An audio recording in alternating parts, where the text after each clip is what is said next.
आं मालाबाबो होखाया आरो जुदि बिसोर लालायदोंबा होदोंबा बे न'आव जायगा गैया आरो 100% 50-50 आरो बे आंजों माबा मोनसे माबानांगौ नंगौ नंगौ स' हेलौ लोगोफोर दिनैनि बे गोदान मोनसे भिडिअ गासिखौबो बरायग्रोनाय थाबाय नोंथांमोनाथ' मिथिखाबाय जानांगौ दामाने ट्रेन्डिं सोलिबाय थानाय मोनसे प्रफिटनि भिडिअ दा हिन्जाव गेदेरनि कल रेकर्ड नोंथांमोना खोनासंनानै लाग्रोदो भिडिअखौ हेलौ हेलौ दा ओमफ्राय तारमाने पबित्रआ नोंनि हासबेन्डआनो जाहैबाय ना औ आंनिनो हासबेन्ड खै बोसोर जाखोमोन हाबा जानाया नोंसोरो हा खै बोसोर जाखोमोन हाबा जानाया जोङो माबा 2011 आव 11 आव ना औ 11 आव ओमफ्राय बियो होजोंहाय थांनाया 2013 आव थांदों माने बियो आंखौ हाबा खालामैनि सिगांनो 9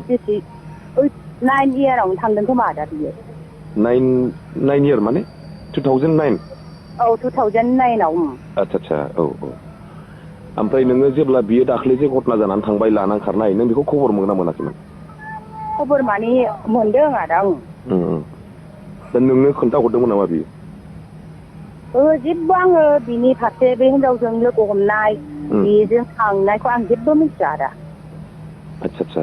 ओमफ्राय नोङो खबर मोनखांनानै बेनो फन हरदोंमोन नामा नोङो औ हरबाय थादों ओमफ्राय मा होनदों गावहा बिदिनो नङा होनदों आरो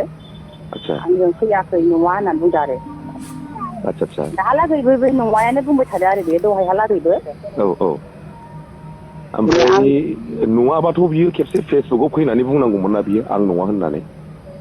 बिदिनोथ' जोंबो दा दहाय गामिनि मानसियानो नङाबा बे फेसबुकआव मोनसे सिमान थांनांगौमोन होननानै बुंदों आरो दा खोथाया जाहैबाय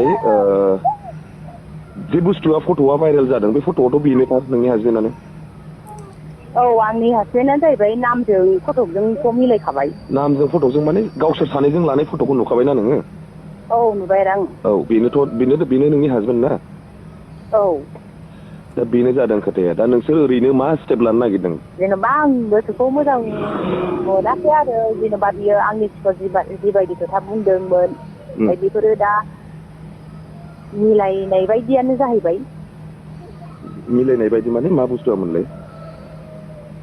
जेनेबा बे हिनजावा रेस्टुरेन्टफोर दङ नामा दंजोबो दङ रेस्टुरेन्टफोर दङ केन्टिनफोर सालायो जेनेबा आंनि मालिक आंनि हासबेन्डआथ' बेफोरबायदि बाथ्रा बुंनानैसो आंनि सिगाङाव खोन्थालांदों मारै होननानै जेनेबा बे हौवानि जेनेबा बेनि फिसायजों फैसालिनि हौवाजों बेयो रेस्टुरेन्टआव मावफागोन लोगोसेयैनो आं स्टाफआव थाफागोन होननानैसो बुंलांदों न'आव हाबनानै आंनि सिगाङाव फनावबो बुंदों आरो आच्छा थारमाने गाव होनदों आरो नोंना बोराया बिदि होनलांदों बे आंनि हासबेन्डआ आं स्टाफआव थाफागोन होननानै बुंदों आरो आच्छा फैसालिजों होनाखै हौवाजों होनना बुंदों स्टाफआव होनना बुंदों सासे लोगोनि हासबेन्डजों बिदि होनदों बियो आच्छा बेनिफ्राय आरो बे जायगायाव जाय फैसालिनि रेस्टुरेन्टआव बिनि माखासे फुराना सिनियर लोगो बे हटेलाव मावदों आंनि आन्दाज आरो आदा आन्दाज खालामदां जेरै दहाय इउटुबारा होनदोंमोन मानसिया बे होनदोंमोन आङो सोमदोनखौबो सिनायो आं जों बेजों गवायावनो खामानि मावफाखानो मोननाय मानाय होनना बुंदोंना सोमदोन होननाय बे सोमदोन होननाया फकेरानि आरो आंबो मिथिगौ बेखौ सिगांनो बिसोर लोगोखामोन ओमफ्राय बियो गावनि जायबा लोगो दा गावनोबो मैया बे फट'खौ हरदों गावनि लोगोआ भिडिअ भाइरेल जानायखौ ओमफ्राय बियो बे गावनि लोगोआ बे फैसालिनि कन्टेक्टआव बेयाव रेस्टुरेन्टआव मावनाय बायदि मोनदों आरो आङो थारमाने बुस्थुआथ' जाहैबाय दा लोगो थोगोनिथ' खोथा गैला नालाय खोनाबाय थारमाने बुस्थुआ जाहैबाय जेनेबा खोथाया जाहैबाय जेनेबा नोंनोबो खोन्थाखादों फैसालिनि रेस्टुरेन्टआव स्टाफ हिसाबै जेनेबा फिसायजों थाफागोन मागोन होननानै नङा होमबा आंनि सिगाङाव बे हिनजावनि फारसे फैसालिनिबो नाम बुंफेराखै खेबसे होनाखै सासे लोगोल' होनबाय थादों आदा बियो आच्छा लोगो होनबाय थादों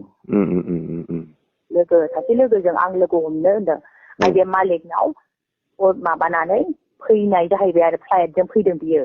गुवाहाटिसिम आरो खोन्थानायालाय खोन्थादों स्टुडेन्टआव आं स्टाफआव थाफानो नागिरदों सासे लोगोजों होननानै बुंदों आरो बियो थांफिननायाव मा नोङो ओमफ्राय फ्लाइटजों थांफिनदों होनना खोन्थादों नोङो औ फ्लाइटजों थांदों होनदों आरो बियो आंनि सिगाङावथ' बिदि होनाखै फैसालिया गावसोर सानजोंनो थांदों थांनाया खिन्थु क'क्राझारनिफ्राय ट्रेनजों थांदों बेबायदि बेबायदिसो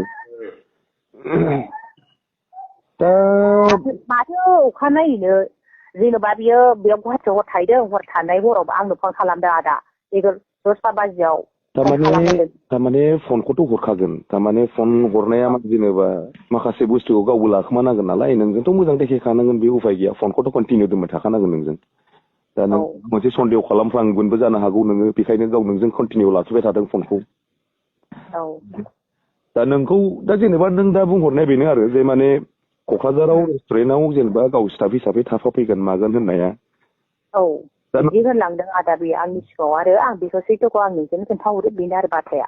दा हिनजावनाबो रेस्टुरेन्ट दंखायो नालाय दा बे ओमफ्राय जोंहाबोथ' न'खराव बुहुत मानसिया दा डिटेल्स माबाबाय थादों बिनि रेस्टुरेन्टखौ मिथिया माथो गसाइगावआवबो दंबावो ना आदा बेहा थागोन बेनाथ' थागोन थानोबो हागौ खिन्थु क'क्राझाराव दङ गसाइगावआवबो दाब्बा ना मा दङ नै बेहा बिदि होनदों आरो दा ओरैनोथ' जेनेबा खोथायाथ' नंगौ बादियानो जाहैबाय जेनेबा ओमफ्राय नों मा सानमारदों जेनेबा दा साननो माने आङो जेनेबा बे जाय गथ'खौ बे जोनोम होनानै बोसोरनै मास मोनसे जाहैबाय गथ'आ आंबो बेखौ ओरैनो हगारा दा नंगौ आंहाबो माबा मोनसे सिद्धान्त खालामनांगोन आंथ' बे हिनजावखौ बेनो हाबा होआ आं मालाबाबो होखाया आरो जुदि बिसोर लालायदोंबा होदोंबा बे न'आव जायगा गैया आरो 100% 50-50 आरो बे आंजों माबा मोनसे नंगौ स' लोगोफोर दिनै भिडिअ एसेनोसै